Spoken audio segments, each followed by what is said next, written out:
গল্প হার্টলক পর্ব ৬ লেখিকা অল ইন্ডিয়া রুহি। পরপর ৩ দিন ক্লাসে গেল না রুহি। সেদিন বাড়ি ফিরে দেওয়ালে গিয়ে নিজেই নিজের মাথা ঠুকিয়ে ডান পাশের একটু ফাটিয়ে ফেলেছে। সবাই যখন অবাক ওর কাণ্ডে, রুহি হেসে হেসে বলছে, দেখলাম নিজের মাথা নিজে ফাটাতে কেমন লাগে। ইটস এ সায়েন্স এক্সপেরিমেন্ট বাবা। সবাই ভেবে নিয়েছে রুহির মাথায় গন্ডগোল হয়েছে, তাকে সাইকিয়াট্রিস্ট দেখানো দরকার। কিন্তু রুহির মা এসবের বিপক্ষে গিয়ে বলেছেন, আমার সুস্থ মেয়ে হঠাৎ করে পাগল হয়ে যাবে। ওর উপর জিনের আসর পড়ছে। আমার পরিচিত এক বাবা আছেন, তিনি আসলেই কাজ হবে। মমতা আহমেদ সত্যি সত্যি কোথা থেকে শুকনো কাঠের মতন চিকন এক লোককে ধরে নিয়ে এসেছিলেন।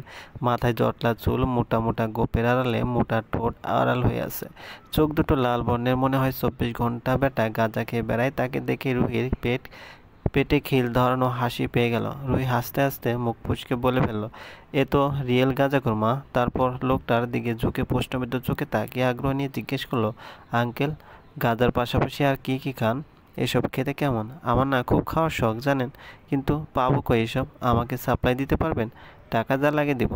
আমি আবার টাকা নিয়ে হেরফের করি না। মমতা আহমেদ চর লাগাতে গেলেন রুহির গালে, কিন্তু বাবার কথা মতো থেমে গেলেন। বাবার ভাষ্যমতে রুহির উপর পিশাচ নামক এক বস্তু ভর করেছে। রুহির ভিতর রুহি নেই। রুহি যা যা করছে বলেছে এসব সে সজ্ঞানে করছে না, তার হয়ে তাকে চালছে ওই পিশাচ। সময় মতো ওটাকে তাড়াতে না পারলে রুহির বড় ক্ষতি হয়ে যাবে। মমতা আহমেদ সব শুনেই মরা কান্না জুড়লেন। শাহির আর ইয়াসার এসবের মধ্যে একদম গেল না। তারা তাদের মতো ব্যস্ত হয়ে রইল, কেননা তারা শতভাগ শিওর রুহি বান্দরনি কিছুই হয়নি। সবাইকে পাগল বানাতে তার এই সব চাল। শুরু হলো তামাশা। প্রতিদিন ভোরে মমতা আহমেদ রুহিকে টেনে বিছানা থেকে নামান, তারপর তাকে ধরে বেঁধে আশ্রে পাশ্রে গোসল করান। রুহির চিল্লানি তখন দেখে কে, মনে হয় রুহিকে গোসল না জবাই করা হচ্ছে শানিত তলোয়ার দিয়ে। গোসল শেষে ছাদে নিয়ে গিয়ে ভেজা কাপড়ে দাঁড় করিয়ে রাখেন। তার সামনে এসে বসে ওই বাবা কী সব যেন পড়ে, আর আগুনে ঘি ঢেলে আগুনে হালকা রুহির দিকে ছুঁড়ে মারে। অতিষ্ঠ এসবে রুহি শেষমেশ উপায় না পেয়ে আবার দেয়ালে মাথা ঠুকে রুহি। এবার কপালের বাম পাশে অনেকখানি কেটে যায়। বাবা দেখে বলেন, পিশাচটা ওকে ছেড়ে যেতে চায় না, এই জন্যই ওর উপর হামলা করেছে বারবার। রুহি চেঁচিয়ে বলে, খুন করে ফেলবো আর একটাও মিথ্যা বললে আমার উপর ভাল আসছে। যত সব ভণ্ডের দালাল, এখান থেকে সোজা বের হয়ে চলে যান, নইলে কিন্তু রেফাজ আহমেদের কাছে গিয়ে রুহি কেঁদে কেটে এই বস্তুটাকে ঘর ছাড়া করতে বলে। এও বলে, যদি এই লোক না যায় আর এসবই চলতে থাকে তবে রুহি নিজের মাথা থেতলে দেবে। এবার ভয় পেয়ে রেফাজ আহমেদ ভণ্ড বাবাকে বিদায় করেন। মমতা আহমেদ ফুলের ঢোল হয়ে আছেন এরপর থেকে। রুহি বা রেফাজ আহমেদ কাউকে তিনি সহ্য করতে পারছেন না। এদের দেখলেই তার শরীরে আগুনের হালকা এসে পড়ে, যেন তিনি তেলে বেগুনে জ্বলে ওঠেন। বিছানায় শুয়ে শুয়ে ভাবছে রুহি, কতদিন ক্লাসে না গিয়ে থাকবে সে, কতদিন পালিয়ে বেড়াবে আলবির থেকে। অসুস্থতার কথা বলে ৩ দিন বাঁচা গেলেও বাসা থেকে যখন জিজ্ঞেস করা হবে যে সে ক্লাসে কেন যাচ্ছে না, তখন কি বলবে? তখন সে বলবে যে ক্লাস করতে ভালো লাগছে না, সে এখানে পড়বো না, পাবলিক ভার্সিটিগুলোয় চান্স নিতে চায়। রেফাজ আহমেদ কাঁচা চিবিয়ে খাবেন তখন। এতগুলো টাকা দিয়ে এত ঝামেলা সহ্য করে রুহিকে তার পছন্দের জায়গায় ভর্তি করিয়ে দিয়েছেন। এখন যদি রুহি তার বাবার মনে কোনো ধরনের কষ্ট দিতে চায় না, তাকে ক্লাসে যেতে হবে, নিষ্ঠুর গম্ভীর গোমরা মুখের লোকটার মুখোমুখি হতে হবে।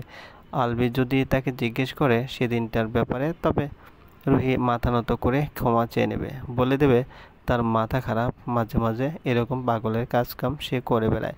দরকার পড়লে পা ধরে বসে থাকবে যতক্ষণ না আলবি তাকে মাফ করে দিচ্ছে। ক্লাসরুমে ঢুকতেই রুনু দৌড়ে এলো, এই রুহি, আসোনি কেন এই কদিনে?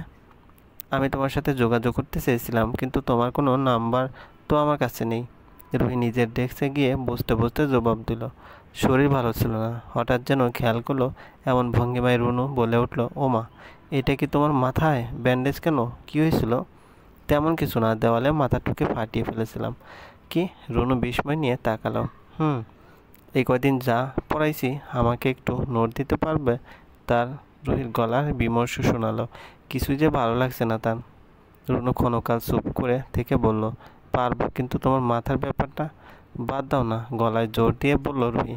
খানিকটা বিরক্তিও খেলা করছে তার চোখে মুখে। রুনু চুপসে গেল, আর কিছুই বলল না রুহি। অ্যালার্ম বাজতেই রুহির বুকের মধ্যে হাতুড়ি পেটার শব্দ শুরু হয়। এখন তার মনে হচ্ছে এখানে এসে বড় ভুল করে ফেলেছে সে। আসাটাই উচিত হয়নি। আচ্ছা, উনি যদি পেটায় তখন? রুহি কেঁপে উঠল নিজের ভাবনায়, নিজেকে বোঝালো। পেটাবে কেন? আমি কি খুন টুন করে ফেলছি ওনাকে, নাকি গালাজ করছে? একটু যা আলতু ফালতু কথা। রুহি ঢোক চাপে, গলার কাছে কি যেন একটা এসে আটকে আছে। হঠাৎ সবাই দাঁড়িয়ে পড়লো, সমস্বরে বলল, গুড মর্নিং স্যার।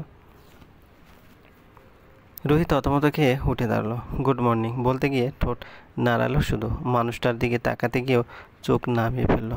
কেন যেন সাহস হচ্ছে না ওই চোখে চোখ রাখার। শোনা গেল আলবির গম্ভীর কণ্ঠ, সিট ডাউন এভরিবডি। অনুমতি পেয়ে রুহি টুপ করে বসে গেল, নিজেকে যতটা সম্ভব গুটিয়ে নিল, মাথা নিচু করে রাখলো। আর আজকে বেছে বেছে বসছেও একদম পিছনে, যেন আলবির চোখে সে না পড়ে। কোনো রকমে ক্লাস করে বাড়ি ফিরতে পারলে বাঁচে সে। ক্লাসের মাঝামাঝি সময় আলবি হঠাৎ একটা কথা বলে বসলো, যখন তোমরা এক একজন পাইলট হবে তখন কিন্তু নানান ধরনের ঝামেলা বিপদ মোকাবেলা করার জন্য তোমাদের উপস্থিতি বুদ্ধি থাকতে হবে। দেখা যাবে হুট করে প্লেনে যে কোনো ক্রাইসিস ঘটে যেতে পারে। বিপদ তো আর টেলিফোন করে আসবে না। তখন ঘাবড়ে গিয়ে পাগলের মতো যা তা করলে হবে না। নিজেও মরবে, অন্যদেরকে মারবে। নিজেকে যথেষ্ট ঠান্ডা রেখে বুঝে শুনে একটা বুদ্ধি বের করতে হবে, সিদ্ধান্ত নিতে হবে। বোঝাতে পেরেছি আমি?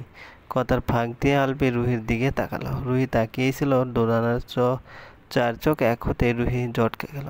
দ্রুততার সঙ্গে চোখ সরিয়ে নতজানু হয়ে নড়েচড়ে বসলো। আলবি তখন কটাক্ষ করে বলল, অথচ আল্লাহ আমাদের উপস্থিত বুদ্ধি দেওয়া সত্ত্বেও মানুষ সেটা কেন ব্যবহার করে না বুঝি না।